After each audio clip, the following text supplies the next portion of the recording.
అందరికీ నమస్కారం. కథాలహరికి స్వాగతం. ఈరోజు నేను చదవబోయే కథకి కొంత ముందు మాట చెప్పాలి. నేను చదవబోయే కథ కేంద్ర సాహిత్య అకాడమీ ప్రచురిస్తూ ఉన్న తెలుగు కథా సంకలనాల్లో మూడవదైన ఒక తరం తెలుగు కథ అనే సంకలనం నుంచి తీసుకున్నాను ఈ కథ. సంకలనకర్త డి రామలింగం గారు. ఇది 1994లో ప్రచురితమైన పుస్తకం.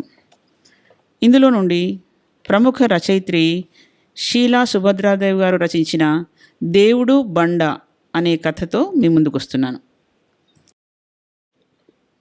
ఇక కథలోకి వెళ్దామా? అమ్మా, నేను కూడా ఈ స్కూల్ పోతానే అన్నాడు బాలయ్య కిలకిలా నవ్వుకుంటూ స్కూల్కి వెళ్తున్న పిల్లల వైపు ఆరాధనగా చూస్తూ. ఎల్దుగానిలే, అదొక్కటే తక్కువైంది మన మొఖాలకి. రుబ్బు రోల్ని ఒక పక్కగా జరుపుతూ అంది రాజమ్మ. ఒరే బాలిగా, ఎరియేసాలు వెయ్యక ముందుగాల పని కానిరా. ఇవాళ పొద్దుమిక్కి నేను తిరిగి వచ్చేతలికి ఆ 3 బండలకి గంటలు పెట్టించాలా. గట్ల దిక్కులు చూసుకుంటూ కూకున్నావంటే బొక్కలిరదీస్తా. యాదుంచుకో కసరుతున్నట్లుగా అన్నాడు యాదయ్య. ఒక రుబ్బు రోల్ని సాయం పట్టి రాజమ్మ నెత్తికెక్కించాడు. సెల్లెళ్ళను మంచిగా చూసుకోరా బాలిగా. అక్క బాసాన్లు తోమి రాగానే నలుగురు అది తెచ్చిన అన్నం తినుండ్రి. మధ్యాహ్నం నేను కాసిపెట్టిన అంబలి సర్దుకు తాగుండ్రి. అంపకాలు పెట్టి రుబ్బురాళ్లను తలోటి నెత్తికెత్తుకొని తలవదారి బయలుదేరారు. ఏదవ జల్మ, ఎప్పుడు బండలు చెక్కుడే. ఎంచక్క అసుంటి తెల్లటి విస్త్రీ అంగి తొడుక్కుని చెంకాయించే బూట్లు వేసుకొని పుస్తకాలు పట్టుకొని ఇస్కూల్కి పోతే ఎంత మంచిగుంటుంది. చేస్తున్న పని ఆపి పిల్లల్ని చూడటానికి మరికొంచెం ముందుకెళ్ళాడు బాలయ్య. ఆ పక్కనే బస్టాప్లో బస్ కోసం నిలబడ్డ పిల్లల్ని చూస్తూ నిలబడ్డాడు 12 ఏళ్ల బాలయ్య. ఓరన్నో, అక్కొచ్చినది, బో తినడానికి రారా. చెల్లెళ్ళ కేకలకి ఈ లోకంలోకి వచ్చి చెదిరిన కళని కూడగట్టుకునే ప్రయత్నం చేస్తూ ఇంటికేసి నడిచాడు బాలయ్య. అది పేరుకు ఇల్లే, కానీ ఇల్లు కాదు.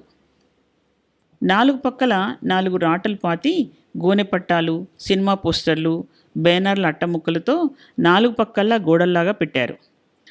పైన టాపు కూడా 1-2 సిమెంట్ రేకు ముక్కలు వేసి వాటిపైన మళ్ళా చిరుగు చేపలు, కొబ్బరాకులు, అట్టలు పెట్టి రంధ్రాలు మూశారు. అవి గాలికి ఎగిరిపోకుండా ఓ మాదిరి రాళ్ళను పెట్టారు. అది తాత్కాలికంగా వేసుకున్న గూడు.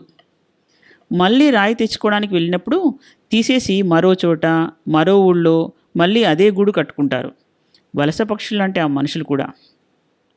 తలుపులా అడ్డం ఉన్న గోనపట్టాన్ని పక్కకు తప్పించి లోనికెళ్ళి కూర్చున్నాడు.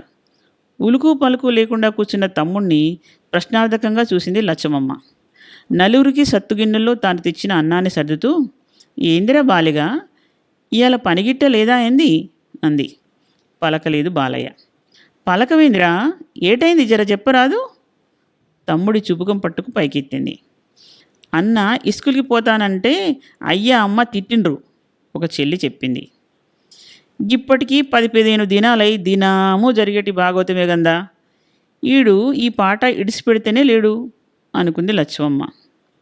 మనం కావాలనుకుంటే వత్తైరా గసుంటే అదురుట్టాలు. నేను బాసన్లు తోమటి ఇండ్లల్లో పాపలు పెద్దోళ్ళే అవేవో లాగులు అంగీలు గసుంటి తొడుక్కొని టిక్కు టిక్కు నడుచుకుంటూ చదువుకుంటానికి పోతారు. మరి నేను గిట్ట బాసన్లు తోముకుంటా కూకున్నాను. మన కర్మ గసుంటిదనుకుంటూ ఊకోవాలి గంతే. మళ్ళా 16 ఏళ్ల లచ్చమ్మ ఆరిందాల తమ్ముణ్ణి ఓదార్చింది. మరి మాట్లాడకుండా ఎవరి ఆలోచనలో వాళ్ళు పడి తినటం ముగించారు. గసుంటి ఆలోచనలు కూడెడతాయరా, జర గుబులు మాని పనిగిట్ట చేసుకోరా, మళ్ళా అయ్యగిట్ట వచ్చిందంటే కేకలెత్తాడు. గిన్నెలు కడగటానికి బయటికి తీసుకెళ్తూ అంది లచ్చమ్మ. చెల్లెళ్ళు నేల శుభ్రం చేసి బయటికి పోయారు ఆటల కోసమని. ఇంతకుముందు సగంలో వదిలేసిన పుత్రాన్ని చేతిలోకి తీసుకుని గంటలు కొట్టడం మొదలుపెట్టాడు బాలయ్య. అయినా ఆలోచనలు వాటి మానాన అవి సాగుతూనే ఉన్నాయి. పరధ్యానంతో సుత్తి దెబ్బ చేతి మీద పడేసరికి అబ్బా అనుకుంటూ చేతులు చూసుకున్నాడు. మొండిదేరిపోయిన చేతులకు దెబ్బ అయితే ఏమీ తగలలేదు. చాలా కాలంగా ఉలి సుత్తులతో కొట్టి కొట్టి 2 చేతులు కదుములు కట్టి ఉన్నాయి. ఇందాక చూసిన పిల్లగాళ్ళ చేతులు ఎంత మంచిగా తెల్లగా పువ్వుల్లా ఉన్నాయి. మరి నాకే ఎందుకు గిట్లయినాయి అనుకున్నాడు బాలయ్య. మళ్ళీ కొడుతూ ఆలోచనలో మునిగిపోయాడు. కలల్లో తేలిపోయాడు. తను కూడా పుస్తకాలు పట్టుకుని స్కూల్కి వెళ్తున్నట్టుగా ఊహల్లో తేలిపోయాడు. ఓరన్నో, ఏందిరా గట్ల కొడుతున్నవే? చెల్లెళ్ళు పక్కనే కూర్చొని ప్రశ్నించారు. గబుక్కున ఈ లోకంలోకి వచ్చి చూశాడు. గుండె ఆగినట్లయింది. కొట్టిన చోటే కొట్టేసరికి పుత్రం ఆకారమే మారిపోయింది. అయ్య గుర్తుకొచ్చిండు బాలయ్యకి. చటుక్కున లేచి ఆ పుత్రాన్ని గూడుపక్క చింత చెట్టు మొదల్లో పెరిగిన ముళ్ళ చెట్ల గుబుర్లో దాచి వచ్చాడు. అయ్యతో గిట్ట చెప్పకే జాలిగా చెల్లెలతో అన్నాడు. చెప్పంలే అన్న బుద్ధిగా తలలూపారు. అయ్య కొడతాడేమోనన్న గుబులు పుట్టి ఒళ్ళు దగ్గరించుకొని పుత్రాలకి గంట్లు పెట్టడం మొదలెట్టాడు. చూస్తుండగానే సాయంత్రమైంది. రాజమ్మ యాదయ్య ఉస్సురంటూ చెరో దారి వెంబడి వచ్చి గుడిసె ముందు కూలబడ్డారు. ఇద్దరు ఒకరినొకరు చూసుకున్నారు. తర్వాత ఇద్దరు రోళ్ళు అమ్మకం కాలేదని కళ్ళతోనే చెప్పుకున్నారు. ఈ దినం కూడా రోళ్ళు అమ్ముడు పోలేదా అంది అలికిడికి బయటకు వచ్చిన లచ్చమ్మ. ఎర్రని ఎండలో ఈ కాలే బండిని నెట్టినేసుకొని ఎన్ని ఈదులు తిరిగినా అమ్ముడు పోలేదు. ఎట్టా బతకాలనో ఏమో నిట్టూర్చుతూ అంది రాజమ్మ. అయ్యేయో మిషన్లు వచ్చినాయంట పప్పు రుబ్బడానికి, అందుకనే మన రోళ్ళు కొనటోళ్ళు లేకుండా పోయారు దిగులుగా అన్నాడు యాదయ్య. లచ్చమ్మకి గుర్తొచ్చింది. తను పనిచేసే ఇంటిలో అదేదో మిషన్ వేసి బుర్రమనిపిస్తారు. కాసేపటికి ఆపి గిన్నెలో రుబ్బిన పిండి తీసేవారు. గది ఊకుతూ గట్లనే ఆశ్చర్యంగా చూస్తుంటే ఆ అమ్మ చెప్పింది కూడా అది రుబ్బే మిషన్ అని. మరిగంటే ఏం చేయాలి? మనం కూడా కులవృత్తి వదిలేయాలి, అంతే చేయాలిక. రాజుగాడు గండయ్య మాదిరిగా మనం కూడా కూలి పనికి పోతేనే 4 పైసలు వస్తాయేమో, కాకుంటే ఎట్లా బతుకుతాం నిస్పృహగా అన్నాడు యాదయ్య. వారం దినాలుగా రుబ్బురోళ్ళు అమ్ముడు పోకపోవడంతో ఆ గుబులుతో ఉన్న అయ్య ఉత్తరం సంగతి మర్చిపోయినందుకు మాంకాళమ్మకి మనసులోనే మొక్కుకున్నాడు బాలయ్య. మరి 2 దినాలు గడిచినాయి, కానీ రోళ్ళు అమ్ముడు పోలేదు. ఆ దినం రాజమ్మకు కాస్త పులకరం తగిలినట్లుంటే యాదయ్య బాలయ్యని తన వెంబడి రోళ్ళ అమ్మకానికి తోలుకుపోయాడు. బాలయ్యకి దుఃఖం వచ్చినట్లయింది. కింద కాళ్ళు కాలుతున్నాయి, నెత్తిన బరువు. అదే కాకుండా రోలు పడిపోకుండా పట్టుకోవాలంటే అది కూడా కాలుతోంది. నెత్తిమీది బరువు ఇసిరేసి ఇంటికి ఉరకాలన్నంత గుబులు కలిగింది. దుఃఖం ఉగ్గబెట్టుకుని నడుస్తున్నాడు. వెంబడే నడుస్తున్న యాదయ్య కూడా తన ఆలోచనలో తానున్నాడు. ఇయ్యాల రేపు పెద్దింటోళ్ళు రోళ్ళు కొనుక్కోవటం లేదు, పేదోళ్ళే కొంటారు. మరి ఎన్నో కొనరు కదా, ఇంటికొకటి చాలు. మరి మళ్ళ గిన్నాళ్ళకు ఈ వృత్తి బంద్ చేయకుంటే కానీ తినటందుకు ఉండేలా లేదు. ఆలోచనలతో నెత్తిలో మసలుతున్నట్లయింది. రోడ్డు పక్క బోరింగ్ పంపు దగ్గర ఆగి నెత్తి మీద రోళ్ళు బాలయ్యది తనది దించి కాసిని నీళ్లు కొట్టుకొని మొహం కాలు చేతులు కడిగి మరి కాసిని తాగారు. వెంబడి తెచ్చుకున్న మూట విప్పి చిన్న రొట్టె ముక్క బాలిగాడికిచ్చి తను కూడా తిన్నాడు. మళ్ళీ ప్రయాణం సాగించారు. ఆ దినం అదృష్టం బాగుండి బాలిగాడి నెత్తినున్న చిన్న రోలు అమ్ముడైపోయి 10 రూపాయలు వచ్చాయి. దాంతో దారిలో నూకలు జొన్నపిండి కొనుక్కొని ఇంటికి తిరుగుముఖం పట్టారు. ఇల్లు కనుచూపు దూరంలో ఉండగానే ఆ పరిసరాలని హడావిడిగా ఉన్నట్టు, అదంతా ఏదో మార్పు వచ్చినట్లు అనిపించింది. అంతలో గుర్తించాడు బాలయ్య. అయ్యా, మన ఇల్లేది? అవును, ఇల్లేది? యాదయ్య కూడా ఏదో గుబులైంది. గబగబా నడవసాగాడు. నెత్తిమీద రోలు గుండె మీదికి జారినట్లయింది. ఓరయ్యో, సర్కారోళ్ళు వచ్చి మన ఇల్లు పీకేసినారయ్యో ఏడుస్తూ ఉరుక్కుంటూ వచ్చింది లచ్చమ్మ. రోడ్డుకి ఒక పక్కన రాజమ్మ ఇంటి తాలూకు గోనె పట్టాలు, అట్టముక్కలు, కుండ, తపాలాలు పెట్టుకుని నెత్తి కొట్టుకుంటూ ఏడుస్తూ కూర్చుంది. పక్కనే బిక్కమొహాలతో చిన్నపిల్లలు ఉన్నారు. మన బండలేమైనాయే ఆతృతగా అడిగాడు యాదయ్య. బండంతా లారీకేసుకుపోయినరు, రోడ్డు ఎడల్పు చేస్తున్నారంట, ఈడ ఇల్లు కట్టుకోరాదంట, పీకి పడేసిండ్రు. బండలన్నీ పక్కన పెడతామని అమ్మ నేను వాళ్ళ కాళ్ళు మొక్కి బతిమాలినాం, వినలేదా నజకొడుకులు. పోలీసోళ్ళు కూడా వచ్చిండ్రు. రాజమ్మ లచ్చమ్మ ఏడుస్తూనే మెటికలు విరుస్తూనే జరిగిన వైనమంతా చెప్పారు.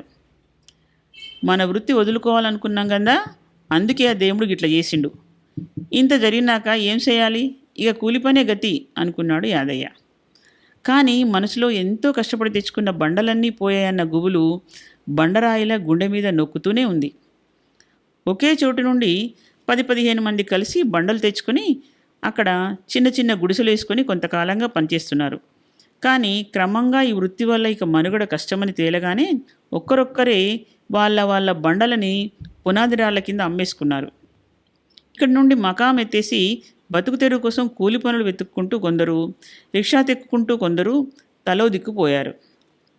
బండలు చెక్కే పని తప్పింది బాబు అని మనసులో కొంత సంతోషం అనిపించినా ఆ చోటు విడిచి వెళ్లాల్సి వచ్చినందుకు ఏమూలో గుబులనిపించింది బాలయ్య కూడా. ఇడ నుండి పోతే బాసాలు తోమే ఇండ్లు పోతాయి, మళ్ళీ ఎప్పటికి పని కుదురుతుందో ఏంది కథనో, అన్ని దినాలు మరి పైసలెట్లనో కూడెట్లనో అనుకుంది లచ్చమ్మ. చిన్నవాళ్ళిద్దరికీ ఇంకా బాధలు బరువులు తెలియవు. అందరూ తలోముట్ట పట్టుకొని బయలుదేరారు బ్రతుకు తెరువు కోసం, గూడు కోసం. పక్క బస్తీలోనే రోడ్లు వేస్తున్నారు ఆ సమయంలో. అదృష్టం కొద్దీ యాదయ్య, రాజమ్మ మేస్త్రికాళ్ళు మొక్కి ఎలా అయితేనేం కూలి పని సంపాదించారు. అక్కడే మిగతా వాళ్ళతో పాటు గూడు వేసుకున్నారు టెంపరీగా. ఒకరోజు బస్తీ అంతా గుప్పుమంది పక్క బస్తీలో మాంకాళమ్మ వెలిసిందని. అందరితో పాటు కుతూహలం వల్లనైతేనేమి, భక్తితో అయితేనేమి యాదయ్య కుటుంబం కూడా మాంకాళమ్మని చూడాలని బయలుదేరారు. దారి పొడవునా ఆ విశేషాలే. ఎవరికి తెలిసిన కథలు వాళ్ళు చిలువలు పలవలుగా చెప్పుకుంటున్నారు. రోడ్డు వెడల్పు చేయనీకి రోడ్డు పక్క చెట్లన్నీ కొడుతున్నారు కదా, గట్లనే ఆడ కూడా చింత చెట్టు కొడతంటే కొట్టినాయన నెత్తిపైన కొమ్మలు పడి నెత్తి పగిలిందంట అంది ఒక ఆమె. ఇంకో దినం మరో ఆయన గట్లనే పని చేయనీకి వస్తే వానికి బేదులు పట్టి చచ్చి బతికిన ఇట్లయిందంట చెంపలేసుకుంది మరో ఆమె. నిన్న రేత్రి ఆ బస్తీలో రోడ్ల మేస్త్రికి కలలో మాంకాళమ్మ కనిపించిందంట. నాకు నీడనిచ్చిన చెట్టునే కొడతావురా అని కోపం చూపిందంట అన్నారు ఇంకొకరు. ఆ తర్వాత పోయి చెట్టు దగ్గర కొబ్బరికాయ కొట్టి చూస్తే కనిపించిందంట. పొద్దుగాలే చంద్రమ్మ పోయి చూసొచ్చినది. ఎర్రటి రంగు మొఖాన పులుంకొని ఉగ్రంగా ఉన్నదట మాంకాళమ్మ విగ్రహం. అవునమ్మా, అప్పటి నుండి జనాలు మొక్కుతున్నారంట. మాంకాళమ్మ జాతర ఈడ కూడా చేస్తారంట. అంతా వింటూ నడుస్తున్న బాలయ్య, ఓలమ్మా ఇక్కడే గందే మనం ఉండేటోళ్ళం అన్నాడు సంభ్రమంగా ఆ చుట్టుపక్కల జనాన్ని చూస్తూనే. అవుమల్లా, గా దేవత నీడలోనే మనం ఇన్నాళ్ళు గడిపినాం కానీ కనుక్కోలేకపోయినాం చేతి మొక్కింది రాజమ్మ. అక్క, అది మనం చేసేటి పొత్రం మాదిరి ఉందే అక్క లచ్చమ్మ చేయిలాగుతూ అంది చెల్లి. తప్పు, లెంపలేసుకో, మన పొత్రం ఎట్లవుతుంది? వెలసిన దేవతలు గట్లనే ఉంటారు. అయినా చూడు, నల్లగా కళ్ళు, ఎర్రగా కుంకుమ రంగు, ఎట్లా కోపంగా ఉందో. చెల్లి చేత దండం పెట్టించింది లచ్చమ్మ. ఓలి చిన్నక్క, ఆ దినం మనిద్దరం అన్న చెట్టు చాటున దాచిన పుత్రానికి బొగ్గుముక్కతో కళ్ళు ముక్కు దిద్ది ఇల్లులకే జేగుల్ని పులిమి మాంకాళమ్మ ఆట ఆడుకున్నాం కదా, ఇది గదేనా రహస్యంగా అడిగింది చిన్న చెల్లి. తప్పు అని ముక్కు మీద వేలేసుకొని బుర్రూపింది చిన్నక్క. కథ సమాప్తం. మరో మంచి కథతో కలుద్దాం.